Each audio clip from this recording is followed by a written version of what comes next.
मुलीचे नवोदयमध्ये घवघवीत यश, जुई कमलाकर बुरुंगले हिची नवोदयसाठी निवड। जुई कमलाकर बुरुंगले हिने नवोदय परीक्षेत 96% 25 पॉइंट गुण मिळवून 81व्या रँकने यश संपादन केलंय। तिचे यश तिच्या जिद्दीचे, चिकाटीचे आणि मेहनतीचे सुंदर फलित आहे। तिच्या या यशामुळे शाळेचे नाव उज्ज्वल झाले आहे, ही अत्यंत अभिमानाची बाब आहे।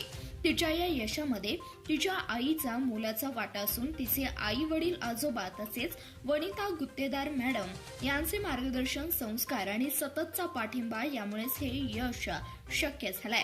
तसेच शाळेतील मुख्याध्यापक श्री अशोक पाटील गुरुजी, केंद्र प्रमुख श्री अमोघ सिद्ध कोळे गुरुजी तसेच सर्व शिक्षक यांनीही तिचे मनापासून अभिनंदन केलं। जुई कमलाकर बुरुंगले तसेच तिच्या संपूर्ण कुटुंबाचे व वनिता गुत्तेदार मॅडम आणि तिला मार्गदर्शन करणाऱ्या सर्व शिक्षकांचे जिल्हा परिषद प्राथमिक शाळा गिरडीच्या वतीने मनपूर्वक अभिनंदन। तिच्या पुढील वाटचालीस शुभेच्छा यावेळी देण्यात आल्यात। धन्यवाद। प्रतिनिधी शशिकांत कोळी, CBS न्यूज मराठी, सांगोला।